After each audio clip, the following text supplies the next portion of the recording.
Anyways, yeah, that'll work. That'll work. You guys like my death metal hat right there? You like that? Saturday morning, truck's in the shop. I'll have to repeat that probably like 18 times because there's nobody in here yet. So, I don't know how good my Saturday morning analytics do. We'll see. I guess it depends on the topics. It says truck in the shop. I'm like, oh, let's check that out. Check out Steve's hardships. You know, that's how it works.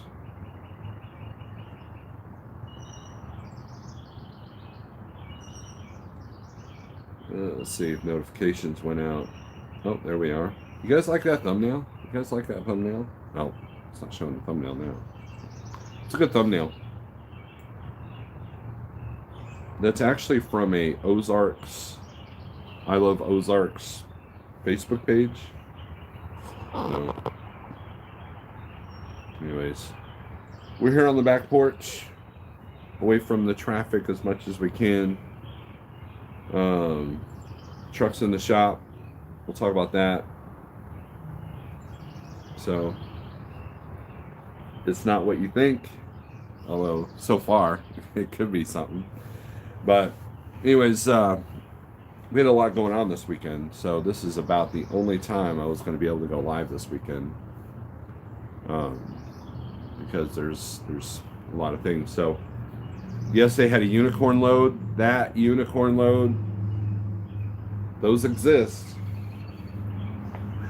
It's kind of like if you're bass fishing and you're fished all day and all of a sudden you fish in that one corner of that one branch of the lake that you never drive your boat into, and you catch one that's, a keeper.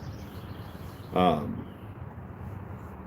was looking for exactly Kansas City to Springfield that delivered Friday because it needed to be straight through because I got to get my stitches out of my mouth pulled out on Monday. And so I couldn't get anything that delivers Monday morning, be under a load. So I thought, what a perfect opportunity. So I get on one of the, not a Click and Go, but it's a broker app, and they had that exact thing, and it was like the Raycon said hot, 300 pounds, easy on. I get to the cross dock, which is a Teamster place, and they're like, oh, it's going to be like 3 hours. And I was loaded in 10 minutes. And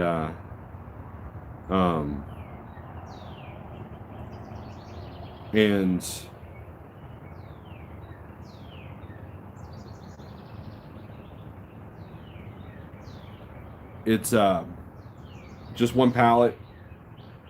I get to the receiver, they're waiting on it, but then, like, before they unloaded me, they come out and they go, we have a problem. I'm like, God forbid you have an easy load, right? And they're like, the bills don't say what this actually is. Don't get me wrong, we need this product. We were waiting for you, but it's listed wrong. I'm like, figure it out. Sign the bills, let me go. So that's what happened. And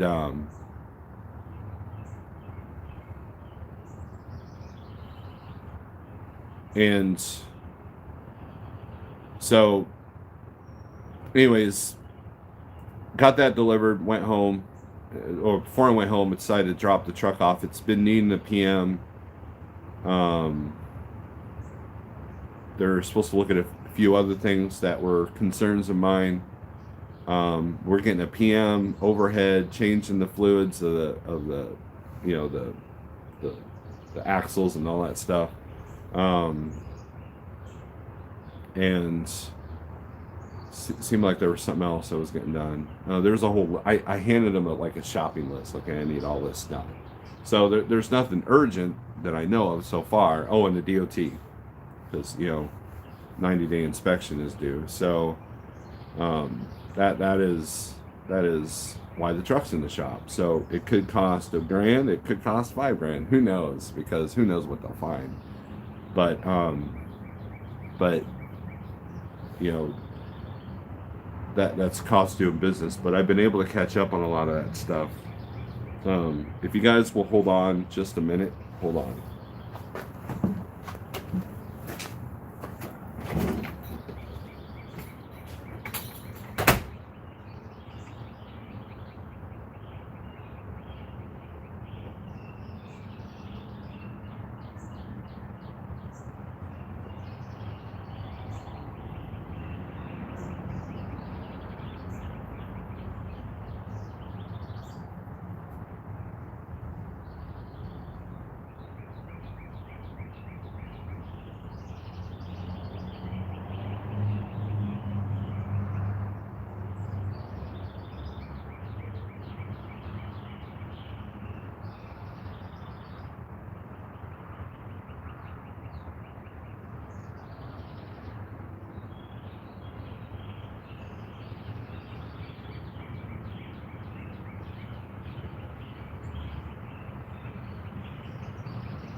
All right, sorry about that, guys. Had to take care of something I forgot.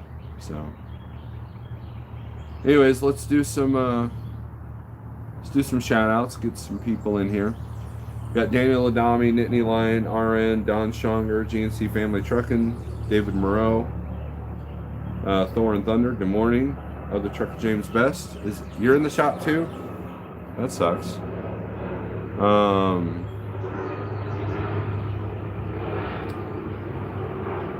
Donnie Luke, Scott SRO Logistics, John Stroud, good morning. TJ Jones, Doom and Gloom coming? No, there ain't no Doom and Gloom. Look, costly repairs are not as stressful when you don't have a truck payment. I mean, don't get me wrong, they suck. But when you don't have to worry about a $2,000, $2,500 payment on top of whatever they're going to throw at you at the shop, you know, that's it. It's a little bit of a weight lifted. Spectre is going to be live streaming Country Time's last ride on his channel this afternoon. Awesome. So be sure to subscribe to the Post Trip RD. Thank you for that. Doug Thompson, good morning. Heading to Big Cabin, TJ. Cool. Nailed it. Word up. Thomas Wilson's in the house. Thomas Wilson, can't make no C notes at home. Well, if I don't get maintenance done to the truck, that don't work either. So, truck's in the shop.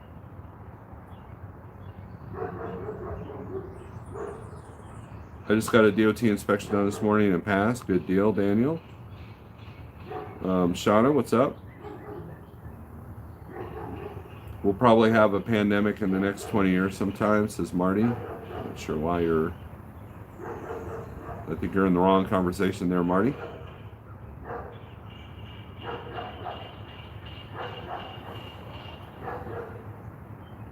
Much respect, man. You and OTJB were awesome. That's related to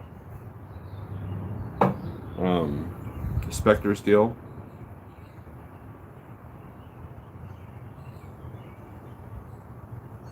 Um, should we print Snorelord's picture on milk packs? Yeah, I was missing. Alexander Rocker, Morning Snorelord, you were firing off some shut-ups last night. Yeah, so what Alexander's talking about is, I thought it'd be funny. I was watching Pale Rider's live feed last night. I thought it'd be funny to, if you Google something in Spanish, right? You say, like, how do you say I like tacos in Spanish?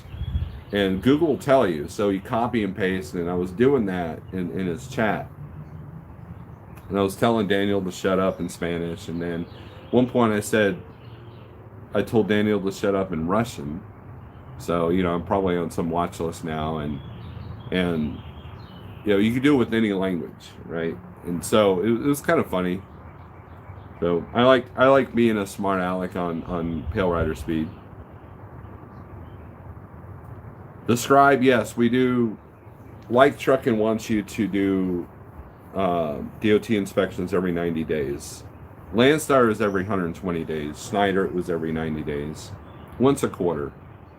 And what that does is it kind of, it's extra insurance that the driver is taking care of his stuff. There's nothing wrong with that. I have no problem. Some companies, I know that Schneider at one time used to pay for it, but they had to tell you where to go. Landstar would pay for it, but the one with Landstar was difficult because it was a special inspection. Like special. It had to be done at a certified Landstar inspection site, which, TA Petro covered that, but you also couldn't leave if you failed on something. So so what you had to do with Landstar was you did a regular DOT inspection that you could pay for. And if they found something, you could take the truck wherever you want to get it fixed. And then you would do the Landstar inspection, which was paid for Landstar, or paid for by Landstar. So I ended up paying for it anyways. And what that did is if they found an issue, I could go somewhere else and get that done. Where, anybody who's ever taken a Landstar trailer into TA Petro to get the 120-day inspection knows that they always find something because they want that work. One time I did a 120-day inspection at Landstar for the trailer, and they put all new brakes, rims, tires. I mean, like, they probably put like $3,000 into that trailer. So, and some of these places are relentless, and you can't leave unless it's done. So you never wanted to do a 120-day inspection under a load because, we don't like the way this tire looks. You got to wait 6 hours, that kind of deal. So yeah. But it's not a problem at all. I don't mind doing it.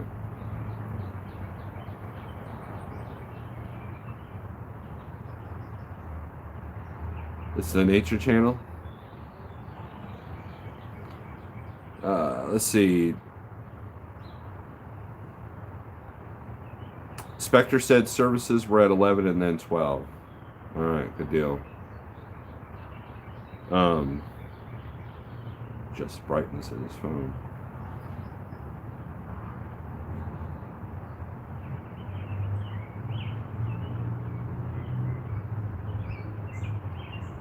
Good morning, everyone. Just stopped by to say hello. This is John, Robert Daniel. How's it going? Schneider still pays for DOT inspection. It's just the PMs that you have to cover on your own,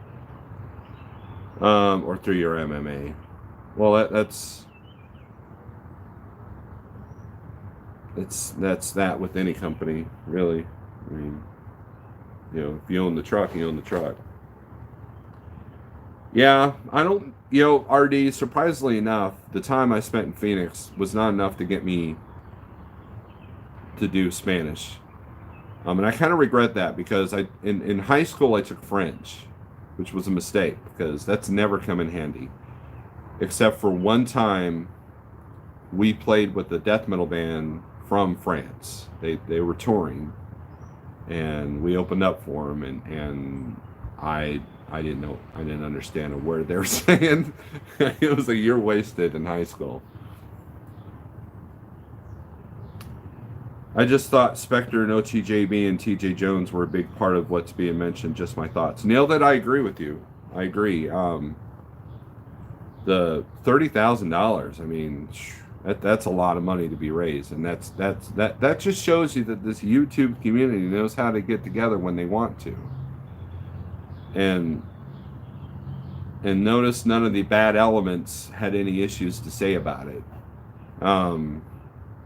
It was a good thing. It was great to see. It gives me hope in humanity when you see something like that. And it was a good thing. And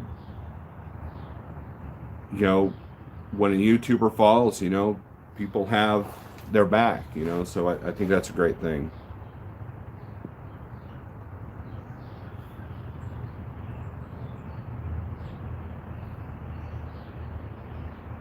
Yeah, GNC says they still pay for it. It's nice to get things looked at that are difficult to look at, like brakes when they have desk covers. They have that 1-inch hole to look through. Twitch, good morning. I was doing some research on the next gen T680 that's coming out this year. French helped me out when I was lost in the province of Quebec, Canada.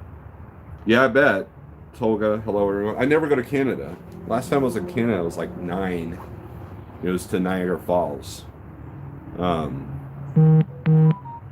I've been to Nogales on the Arizona or on the Mexico side. But there are parts of California and Texas that you should hopefully know some. That way you can figure out what's going on or who's bad mouthing you or whatever. You'll be in listening mode, Tolga.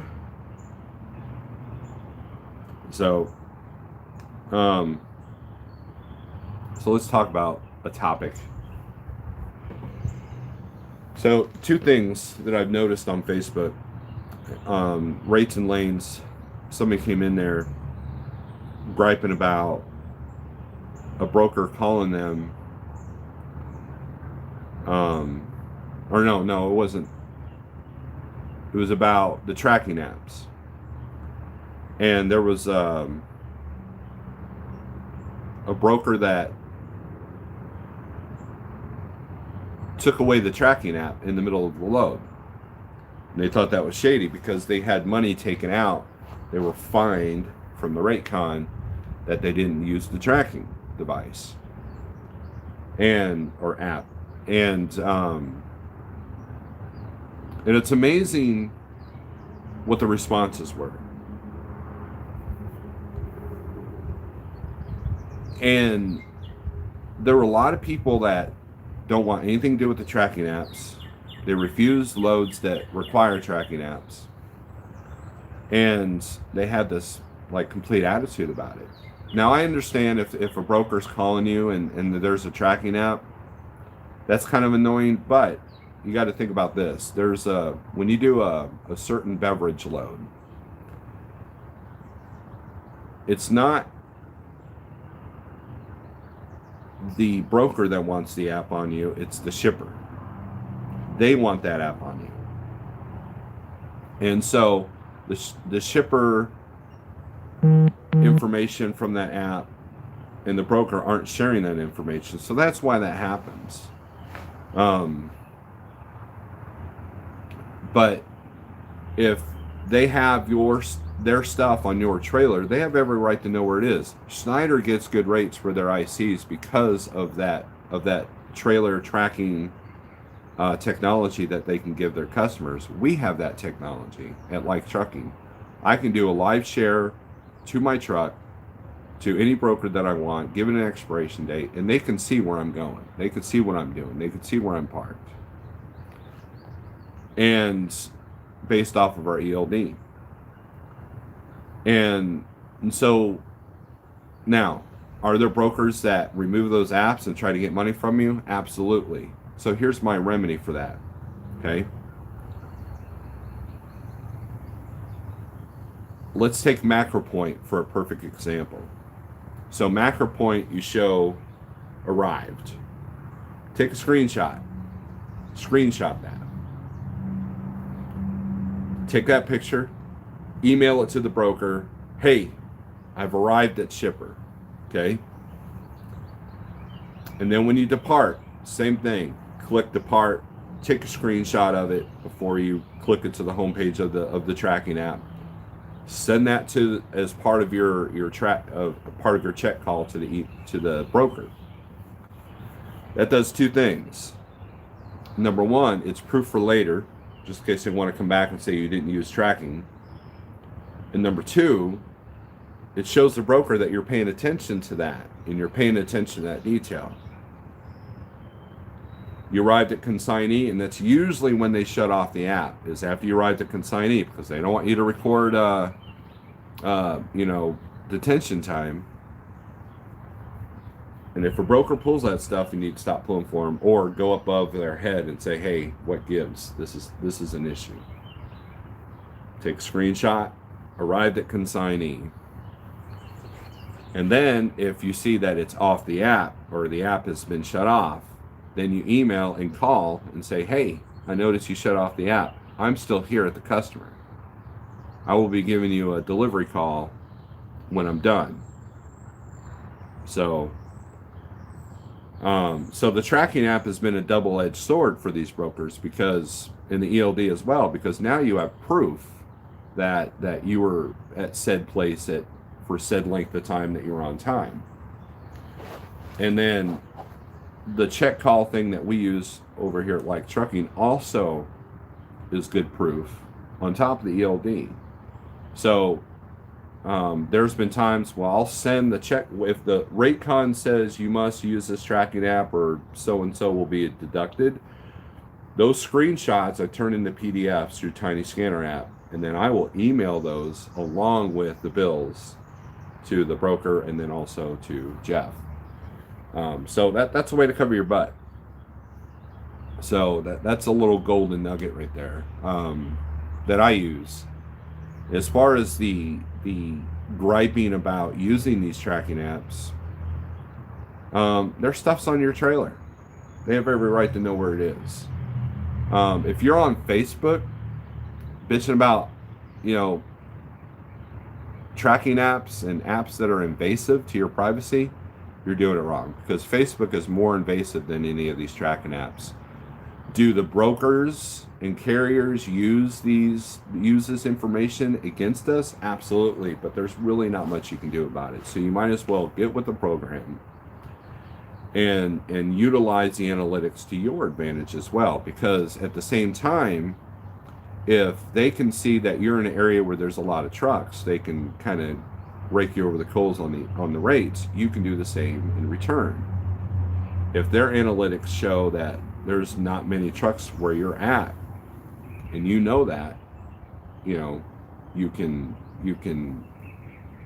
capitalize on that. So, but if you're on Facebook griping about how invasive apps are, you're doing it wrong. So, until we deliver, it's still the shipper's property. They absolutely have the right to want to know where the load is at all times. I understand if you're a company driver and the shipper can get a hold of your carrier 24/7 with a phone call or email to our companies. Look, it's a part of doing business, right? Those of you in the old school, you've probably heard of stories of drivers that will hold loads hostage. They would ask for half up front, and then before they would deliver, they'd get outside of their delivery and call the broker and say, "You need to up this rate about X amount, or else I'm not delivering this load." That kind of stuff was commonplace. I've heard many, many stories from old hands that had heard that, and a couple that have done that. So, technology's in place for a reason. So. Yes, invasion of privacy does not apply to a business. So when you say, well, freedom of speech has been taken away from these private companies, well, the private companies, they have the right to do that. Well, who's controlling the private companies? So, but that's a different topic for a different day. Paul Wibbles, good morning. You've never heard that, Robert? Especially when it's not your product. So, look, when I went to Schneider They told us in orientation that one of the advantages that Snyder has is that they have cameras in the trailer, and they also have tracking. And so if Procter and Gamble wants to know where their load of soap is, that's supposed to go to, Reno, Nevada, they will, they got the technology to look at that. They got the technology to see when the trailer or when the load is going to get there. How many times have you Schneider guys got your load assignment and this trailer's ready, and then you can actually get on the Schneider portal and look to see where the trailer's at in the lot with the GPS. So I mean that was cutting edge technology years ago that Schneider kind of was one of the forerunners of, and it helped them get better rates. And because of their safety, they're stricter on the safety. They avoid a lot of the Swift and Werner type scenarios that you see out here. Not completely, but more often than those other two companies. Got my light trucking cup. Jeff should be happy to know.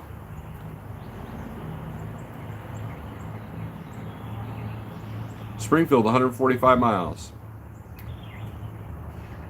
TJ, are you coming through Springfield? I've got a lot going on today, but if you're coming through on Sunday or something, you might have something. We have tracking all our trailers and cameras in the trucks too. We still do not have the broker's apps like you were talking about. Yeah, Robert. Well, I mean, if you run a Coke load, they want a macro point or 4 kites. I can't remember which one.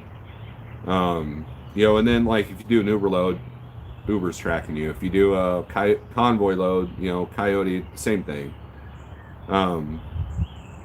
Those Joplin and Rogers loads, those are also, they have their own app that you need to deal with. And so I just call it a necessary evil. Now, here's what I do though. When the load's done, I deny permission to location on those apps. Unless it's Uber or Convoy and C.H. Robinson, I deny location. Until I need to reopen the app, and then I'll permit it, give it permission, and then we're good to go. Can't stop though. I looked this morning to see that my relay never got picked up on the front end. LOL. Yeah, that's the thing. I would actually call Schneider before I would book a relay and say, hey, has this relay been picked up? Yes, it has. Okay, I'm going to book it. One thing I dislike about trackers is when they say you arrive before you arrive. Thor and Thunder, what happens there is it's geofenced. So there were times where I had to turn my phone off on a load that I would pick up in Springfield for one of the click and goes, because I would drive by it to go get my trailer. So I would trigger it, and so I would actually have to put my phone in airplane mode until I got my trailer and actually got to the customer. Sometimes they put trackers in the freight. Yep, that's true. Nick Brashears, good morning. Would you give me a call quick sometime today? Yes, Scott, I can. Probably after this video. I need to answer a text, and then I'll give you a call. So anyways, it's the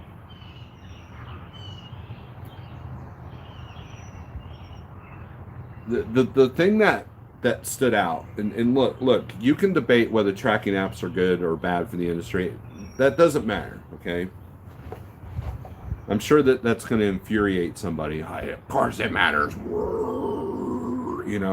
But here's the deal. You're providing a service. If let's say I'm a record store. I'm a little record store, and someone bought a record from me out of state, and I call one of the, FedEx or UPS, whichever one. It's like, all right, here, take care of this. And then like the next day I call UPS or whatever, like, hey, do you know where that package is at? Psh, I don't know. I don't care. I'm not telling you. How would you feel about that? You're providing a service, right? And so when these same group of people that are griping about these things are the same group of people that gripe when their rates get too low, when the brokers don't want to pay them what they think that they're worth. See the correlation there? I've gotten more money from brokers. I've had negotiating leverage based off the fact that I'm willing to put your app on my phone, I'm willing to send you check calls, I'm willing to let you track me, and I will provide a tracking service if you don't have it, if you want it. And guess what? That works. Not all the time, but it works. And so there's a correlation there, right? The next subject I want to talk to you about is, I posted something on Facebook today because I keep seeing the same question about factoring on Facebook. Every 2 or 3 days on one of the, either the new owner operators or rates and lanes or rate per mile masters, someone asks whether they should factor or not. Okay. And of course, Shane Ferris always does this big, long, text that, and he's got it copy and pasted. And someone made the comment, man, you could have made 20 grand in the amount of time it took you to type all that, da, da, da, da. And it's interesting to me that, and it reminded me of something. And we're not here to debate factoring or not, because frankly, it's none of my, it's not a concern of mine, okay? Jeff factors, and I benefit from that. So, so there's that. But the thing that I've noticed is that people ask the same questions over and over again. This goes in life in general, okay? It's not just trucking, it's life in general. People ask questions, same question over and over, hoping for a different answer. You ask 10 people the same question, hoping that one of those 10 will give you the answer that you actually are looking for, that's the one you want. And that what that does is that creates a level. Now, if you're taking a survey, that's a different story. But if you know what the truth is, and 9 people tell you the answer that you're afraid of because that's the truth, that's a level of dishonesty that is going to affect you. If you're not honest with yourself, we talked about that in the past about, being honest with yourself. If your business is failing, you need to be honest with yourself. If you know you're in a bad situation, you need to be honest with yourself. If you know that if 9 out of 10 people tell you that having a 500 credit score, starting a trucking company is going to be challenging and probably not a good idea, you're going to look for that one person that says, hey man, go for it, my buddy did it, when the reality is you're just avoiding the truth of what you really need to pay attention to. And so keep that in mind next time you ask a question. Is something worth it? Is being an owner operator worth it? Is being a truck driver worth it? Is being a business owner worth it? I can't answer that. No one can answer that. Only you can answer that. It just depends on the level of dedication that you want to give it. And so you have to be honest with yourself. And that's just it. So anyways, we'll read some comments, then we're going to end this live because I don't want it to be too long.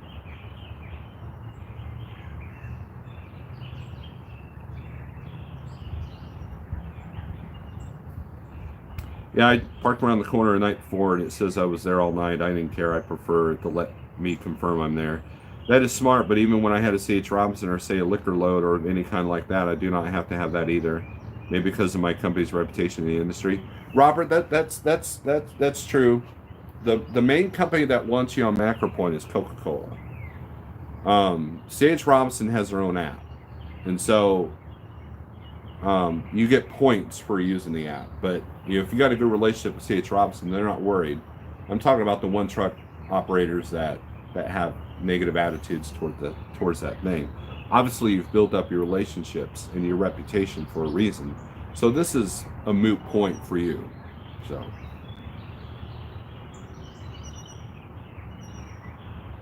In Europe, they add tracking devices to expensive loads. Yeah, and I think they do here too. There are some loads that they'll actually follow you in a car here, so, and you don't even know it. If the Raycon states tracking required and the broker does nothing, I make sure to ask an email so they say it doesn't matter in writing. That way I've got proof. That's true. Robert, your dispatcher may be doing the check calls for you on their end since you are on the company side, but also it could be what you said as well. When it comes to factoring, do your research, read the contracts, and read your own decision. Make your own decision for your business. There you go. That's it. Chucky just said it all. That should be copy and pasted in every question about factoring. Some are better at leading within the company as opposed to leading a company itself. That's true, Thor. Very true. Yep, I think my company does both just to protect ourselves. So, maybe I'll do this in a separate video, but I have a process, right? So if I book a load, when I book a load, I get the Raycon. Instead of replying to just that email, I'll save that email contact. I'll write down the load number that they want me to use. And then I will send them an email when I arrive at shipper, and it says that number and then check calls. And if there's more than one email, I'll add everybody, so I hit reply all. So like the account manager and the agent and somebody else that a third party might want to know. And then we just hit reply. I save that chain. So it's proof that I did everything properly. And I've had so many brokers tell me that they're impressed with that. It doesn't take much to stand out. It doesn't take much to be a king in a sea of misfits. And so, dry van market is very competitive. And if you want to make more money, you want to attract the brokers that will pay more money because they don't want just your ordinary riffraff hauling their stuff, especially on the dedicated accounts that they don't want to lose contracts to. So when you find a broker that has a contract with a certain thing, you've got to look. Good service is pretty much good leverage. That there was constant freight I was doing out of Joplin. I was getting paid more than most of the guys that were there because of the customer service I provided. As far as the check calls and the communication. And some of the guys that had the really negative attitude couldn't figure that out, So it's just like, whatever. And I didn't tell them I made more money. I wasn't going to screw the broker that way.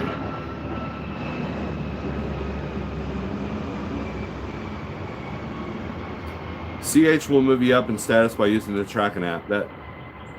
That lowers your quick pay rate, but I don't think it's absolutely mandatory. Spud Runner, you're absolutely right. Every broker tracks you in one way or another. You have a grading system. Like JB Hunt, you have to assign yourself, show all the check calls, and after the load's done, you need to send in the bills to the app, even if you've submitted them to your company or to your factoring company, and then you get a grade. And so if you have a higher grade, it's easier to get that $100 or $200 more than the other guy that doesn't have any grade or has a lower grade. Dispatchers work that way too with company drivers. You know, the company drivers that are late and have issues, they don't get the better paying loads or the better mileage loads or whatever, however your status is. You don't get those loads. You don't get your favorite loads if you're, you know, you don't get the quick turnaround on load assignments if you're one of the problem child, so to speak. So CH works the same way. We have a very, very good status with CH because of how much freight we've pulled for them and that we're all willing to use the app. So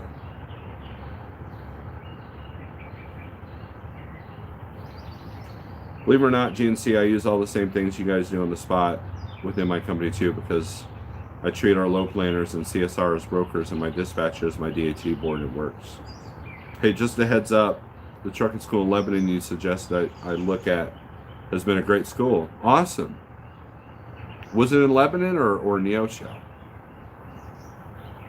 I can't remember. I thought I referred you to the one in Neosho.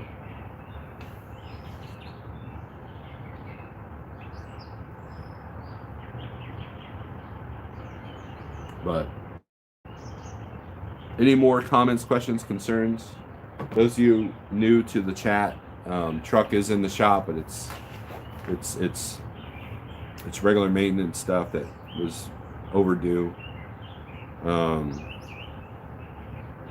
And you know, hopefully nothing major comes out of Lebanon. I thought I went to Lebanon, it has housing. Okay. Well, good. I'm glad you found a good school. So that's great. That's great.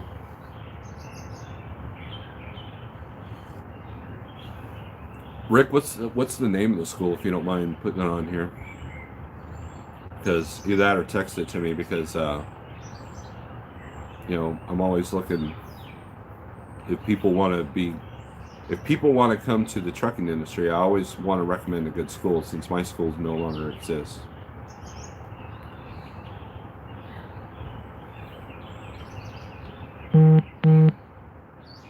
Dragonfly, Missouri. Clement, okay. Clement Trucking School in or CDL School in Lebanon, Missouri. Good deal.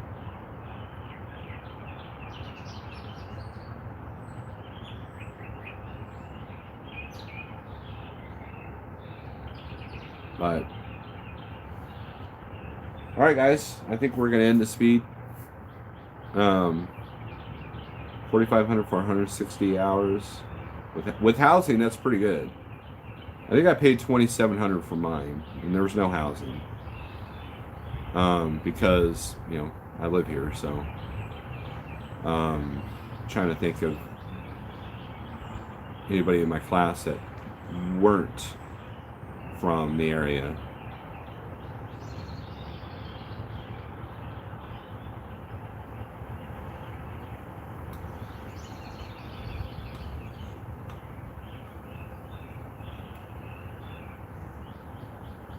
Anyways, guys, I appreciate every single one of you.